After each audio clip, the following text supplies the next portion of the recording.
할렐루야. 좋은 날 주신 하나님께 영광 돌립니다. 여러분도 좋은 날 되시길 주님의 이름으로 축원합니다. 데살로니가전서는 다른 서신서와는 많이 다른 형식을 가지고 있는 모습을 보게 됩니다. 바로 바울에 대한 소개가 많이 되어 있지 않다는 것이 이 데살로니가전서의 특징입니다.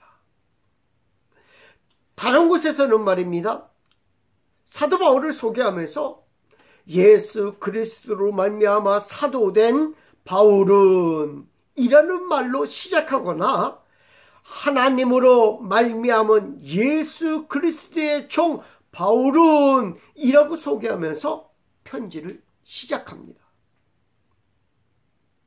그런데 오늘 성경 본문은 다른 거 다 빼고 그냥 바울은 하면서 시작하는 거예요.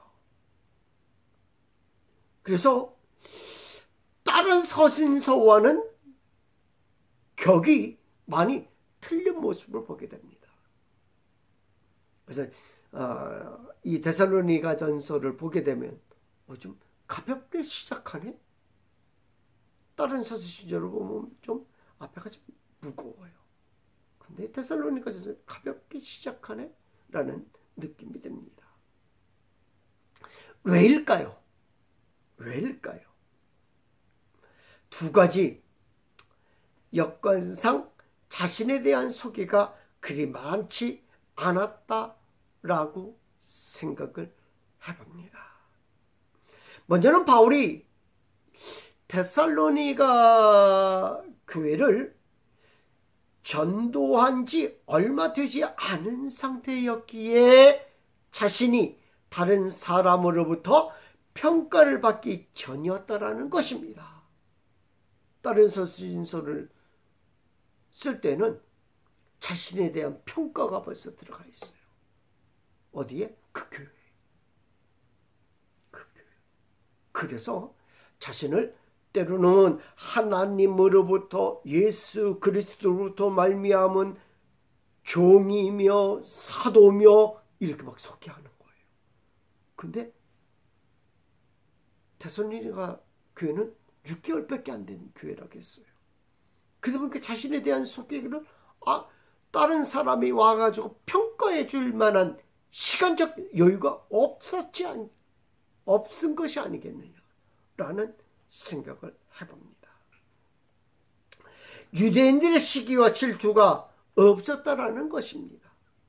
그러니 바울에 대한 비판이 있을 시기가 아니었던 것 같습니다. 두 번째는 이 데살로니가전서가 첫 번째 편지였다라는 겁니다. 바울이 전도한 지 6개월밖에 지나지 않는 것입니다. 이것은 다른 사람들의 영향을 받을 만한 시간적인 여유가 없었다라는 것입니다. 또한 아직 예루살렘으로부터 교사들이 오지 않았을 것입니다. 그러니 교회에 사도 바울에 대한 소문이 오지 않았을 것이다 라는 것입니다. 바울이 편지하고 있는 곳은 데살로니가 교회입니다. 바울이 세운 교회이지만 바울은 바울이 세운 교회라고 하지 않습니다. 왜냐하면 교회는 하나님의 교회이기 때문입니다. 교회의 주인은 예수님이기 때문입니다. 골로새서 1장 18절 말씀에 그의 몸인 교회의 머리시라. 그는 몸인 교회의 머리시라. 그가 근본이시여 죽은 자들 가운데서 먼저 나신 이시니 이는 친히 만물의 으뜸이 되려 하심이요. 이러한 본문을 통하여서 교회의 주인이 예수 그리스도임을 이야기해주고 있습니다. 특히 교회가 구성되어야 할 조건에 대하여 말해주고 있습니다. 비록 6개월밖에 되지 않았습니다. 그렇지만 사도 바울은 6개월밖에 되지 않은 데살로니가 교회를 향하여 교회라고 불러주고 있다라는 것입니다. 왜 그렇게 불렀을까요? 그 교회가 그리스도 안에 있는 교회였기 때문입니다. 혹자는 이렇게 얘기합니다. 예수님이 안 계신 교회가 어디 있어? 라고 이야기합니다. 하지만 실제로 있는 것입니다. 모양만 교회가 교회일 수가 있는 것입니다. 많이 알려진 예화지만 예화 하나 하겠습니다. 미국에서 있었던 일이라고 합니다. 회사원 톰슨 씨가 다른 주로 출장을 가게 되었습니다. 그는 기독교인이고 흑인이었다고 합니다. 그는 주일이 되어서 예배를 드리기 위해 출장지에 있는 교회를 찾았습니다. 그러나 그는 교회가 백인 전용이라는 이유로 출입을 거부당했습니다. 눈보라가 몰아치는 겨울이었습니다. 그는 찬송가 소리가 울려 퍼지는 교회 밖 땅바닥에 주저앉아 슬퍼 울고 있었습니다. 그때였습니다. 예수님이 톰슨 씨 앞에 나타나 물었습니다. 그대는 왜 땅바닥에 주저앉아 울고 있느냐고. 백인 전용이라는 이유로 출입을 거부당해 슬퍼서 울고 있었나이다. 그러자 예수님이 부드러운 손길로 톰슨 씨의 등을 어루만지면서 이렇게 말했습니다. 울지 마라.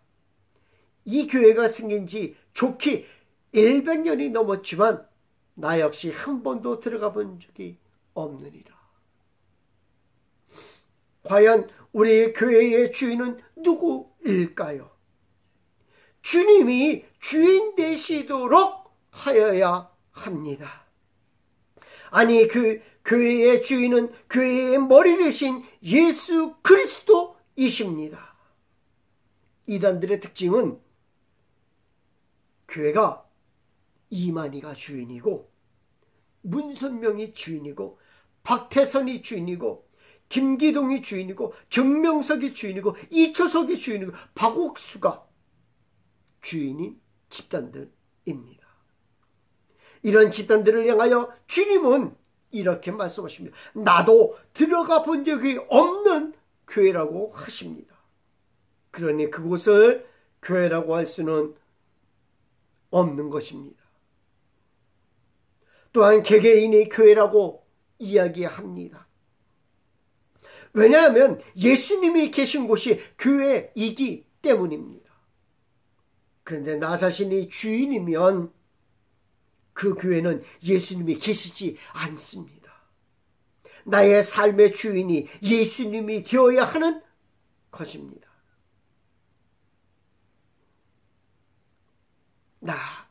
내 삶의 주인이 내가 아닌 예수 그리스도가 되기를 축원합니다. 교회의 주인이 예수님이라는 사실이 이곳은 교회다라는 거예요. 두 번째로는 은혜와 평강이 있어야 교회라고 하는 것입니다. 은혜는 무엇을 은혜라고 하는 것입니까? 지금은 은혜의 때요 구원의 날이라고 성경은 선포하고 있습니다. 왜 은혜의 때라고 말하는 것입니까? 은혜의 때와 교회와는 어떤 관련이 있는 것입니까? 은혜의 때라고 하는 것은 예수 그리스도와 관련이 깊습니다. 바로 거룩하시고 사랑이신 하나님이 내 안에 임재해 계시는 것을 은혜다라고 말하는 것입니다. 왜 그렇습니까? 하나님의 본성은 거룩하신 분인 줄 믿습니다. 그분이 이 세상에 오셔서 내 안에 계시다라고 하는 것은 있을 수가 없습니다. 왜냐하면 모든 사람은 죄인이기에 거룩하신 하나님이 계실 곳은 아닌 것입니다. 만일 하나님이 내 안에 계시면 나는 죽습니다. 그런데 내가 살아있다라고 하는 것은 무엇을 의미하는 것입니까?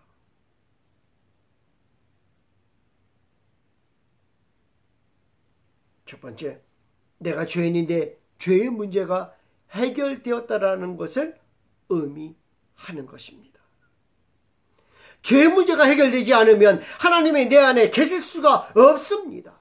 그러나 인간이 스스로 죄의 문제를 해결할 수 없다는 것입니다. 모두 죄로 인하여 죽어있는 상태이기 때문입니다. 죄의 값을 치를 수가 없습니다. 두 번째는 십자가의 사건은 나의 죄를 대속하는 사건이라는 것입니다. 죄의 값을 치르려면 죄의 값은 생명을 드려야 하는데 우리는 모두 죽어 있기에 생명을 드릴 수가 없는 것입니다. 그래서 죄가 없으신 예수님이 생명을 들여 율법의 요구인 죄의 값을 인간 대신 치르신 것입니다. 세 번째는 내가 의인이 되었다라는 것입니다.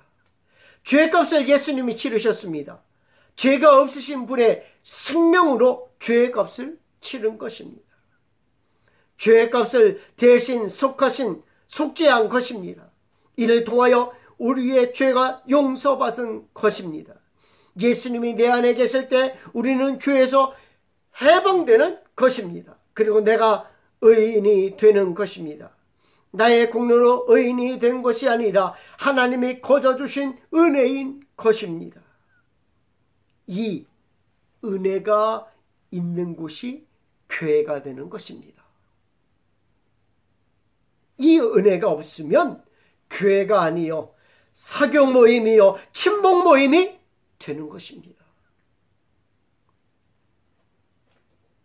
어떤 이단은 말입니다. 예수님의 피에 대해서 부정적으로 이야기하는 교회도 있어요. 어떤 이단이 그래요. 그렇다면 그것은 은혜가 없는 곳이에요. 예수님의 십자가 사건을 예수님이 실패한 사건으로 이야기하는 이단도 있어요. 그것은 은혜가 없는 거예요.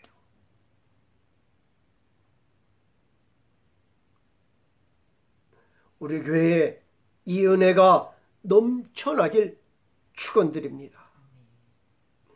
교회는 은혜뿐만이 아니라 평강이 있어야 교회입니다. 이스라엘 사람들이 평강이라는 말을 떠올릴 때 떠올리는 것이 있습니다. 성경에 나타난 평강에 대하여 살펴보면서 은혜를 나누고자 합니다. 성경 곳곳에서 평강을 말해주고 있습니다. 구약에서도 평강을 말합니다. 주로 떨고 있는 하나님의 사람들에게 찾아와서 두려워 말라고 하시면서 평강을 주십니다. 사사기 6장 24절 말씀. 기드온이 여호와를 위하여 거기서 제단을 쌓고 그것을 여호와 샬롬이라 하였더라. 하나님이 함께 하심으로 이스라엘에게 평강이 주어지는 것입니다. 하나님이 함께 하지 않으면 두려움과 걱정이 앞길을 막고 있을 것입니다. 그러나 그때마다 하나님은 두려워 말라고, 내가 너와 함께 하겠다고 하십니다. 그 말씀 안에 있는 평강입니다. 그렇다면 평강하지 않을 때의 이스라엘 모습은 어떠했습니까? 전쟁입니다. 불안합니다. 혼란입니다. 가뭄과 궁핍함이 찾아오는 것입니다. 사사기 6장 13절 말씀은 보니 기드온이 그에게 대답하되 오 나의 주여 여호와께서 우리와 함께 계시면 어찌하여 이 모든 일이 우리에게 일어났나이까? 우리가 이렇게 두려움에 떨고 우리가 이렇게 궁핍하고 우리가 이렇게 불안하게 사는 게 하나님이 우리와 함께하지 않기 때문이라는 거예요. 기도원의 입에서도 하나님이 함께 하시면 어떻게 평강이 우리에게 없습니까? 라고 말한 것입니다. 그러므로 하나님이 함께 하시는 것이 평강이 되는 것입니다. 예수님이 이 땅에 오실 때에 천사들이 선포한 말씀이 평강인 줄 믿습니다. 누가복음 2장 14절 말씀에 지극히 높은 곳에서는 하나님께 영광이요 땅에서는 하나님이 기뻐하신 사람들 중에 평화로다 하니라. 예수님이 이 세상에서 모든 사역을 마치시고 부활하신 후 제자들에게 나타나시려 하신 말씀도 평강입니다. 요한복음 20장 26절 말씀, 8회를 지나서 제자들이 다시 집안에 있을 때에 동화도 함께 있고 문들이 닫혔는데 예수께서 오사 가운데 서서 이르시되 너희에게 평강이 있을지어다 하시고, 예수님의 처음과 나중이 평강으로 시작하였다가 평강으로 마쳐집니다. 하나님이 함께 하시는 것이 평강입니다. 바울이 사용한 언어에서 평강을 찾아보려고 합니다. 구약은 샬롬이라는 단어로 쓰여졌고 신약은 당시의 언어가 헬라어를 공용어로 사용했기에 헬라어로 쓰여졌습니다. 평강은 헬라어 언어로 에이레네라고 합니다. 이 원어는 여러 가지 의미가 있습니다. 국가적인 의미에서, 개인적인 의미에서, 그리고 사회적인 의미에서 평강을 말할 때 사용하는 언어입니다. 또한 메시아의 평강을 말하며 그리스도로 만족하는 영혼의 평온한 상태를 의미합니다. 또한 에이레네는 에이로라는 단어에서 파생된 단어인데 이 에이로는 결합하다라는 뜻을 가지고 있습니다. 특별하게 결합하다라는 뜻을 가지고 있습니다. 바울이 이 의미도 생각하고 사용한 단어라고 생각이 되어집니다. 즉 바울은 평강이 그냥 이루어지는 것이 아니라는 것을 이야기해주고 있습니다. 일치와 화합이라는 단어가 포함되어 있지만 더 깊이 결합이라는 단어가 있어야만 평강이 주어진다라는 거예요. 즉 인간이 하나님과의 결합이 주어지지 않으면 평강은 없다는 것입니다. 바울에게 있어서 평강은 하나님과의 결합으로 인하여 온다는 것입니다. 결합이라는 단어보다 연합이라는 단어가 더 친근하게 들릴 것입니다. 그리스도와의 연합은 다른 부분에서 중요하게 다루고 오늘은 짧게 말씀드리려고 합니다. 바울은 그리스도와의 연합에 대하여 아주 중요하게 생각합니다. 그래서 성경학자들은 그리스도의 연합을 신비라고 말하기도 했습니다. 갈라디아서 2장 20절 말씀, 내가 그리스도와 함께 십자가에 못 박혔나니 그런즉 이제는 내가 산 것이 아니라 오직 내 안에 그리스도께서 사는 것이라. 이제 내가 육체 가운데 사는 것은 나를 사랑하사 나를 위하여 자기 자신을 버리신 하나님의 아들을 믿는 믿음 안에서 사는 것이라. 교회 신학 전체가 그리스도의 연합이 들어가지 않은 곳이 없습니다. 개인과 공동체에 아주 강력하게 연합되어 있는 것입니다. 바울은 이렇게 고백합니다. 이 사랑에서 끊을 수 없다 라는 표현으로 얼마나 강력하게 연결되어 있는지를 말해주고 있습니다. 두 번째는 가나안 땅에서의, 특히 구약 성경에서의 평강에 대해 살펴보고자 합니다. 평강은 무엇을 평강이라고 합니까? 젖과 꿀을 종려나무 아래에 누워서 먹는 것입니다. 내가 추수한 곳을 내가 먹는 것, 이것이 평강인 줄 압니다. 그 모습을 무화과 나무 아래에 누워서 젖과 꿀을 먹는 것이 평강입니다. 수많은 전쟁의 역사를 가지고 있는 이스라엘로서는 이루어질 수 없는 것입니다. 오직 하나님으로부터 나오는 평강만이 이스라엘이 평강을 이룰 수 있는 것입니다. 하나님이 이스라엘 백성들에게 원하시는 것이 있다면 무엇일까요? 이스라엘 백성들이 출애굽 후 하나님은 레위 지파에게, 아니 제사장들에게 이스라엘 백성들을 위하여 축복하라는 축복권을 주게 됩니다. 그때 아무렇게나 축복하는 것이 아니고 하나님으로부터 축복을 빌어주라고 합니다. 여호와는 내게 복을 주시고 너를 지키시기를 원하며 여호와는 그의 얼굴을 내게 비추사 은혜 베풀기를 원하며 여호와는 그 얼굴을 내게로 향하여 드사 평강 주시기를 원하노라. 민수기 6장 24절 26절. 제사장들이 이스라엘 백성들을 축복하라고 하는 본문입니다. 그래서 이 본문은 축도로 사용됩니다. 다니엘서 10장 19절 말씀에 이르되 큰 은총을 받은 사람이여 두려워하지 말라. 평안하라, 강건하라, 강건하라. 그가 이같이 내게 말하며 내가 곧 힘이 나서 이르되 내 주께서 나를 강건하게 하셨사오니 말씀하옵소서. 하나님은 우리에게 주시기를 원하시는 것입니다. 여기에도 은혜와 평강이 있습니다. 하나님의 교회에 하나님이 주시고자 하시는 것 역시 은혜와 평강인 줄 믿습니다.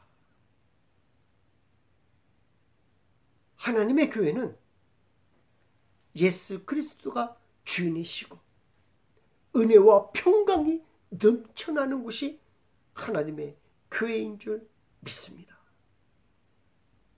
여러분의 삶 위에 하나님의 은혜와 평강이 넘쳐나길 주님의 이름으로 축원합니다. 기도하겠습니다.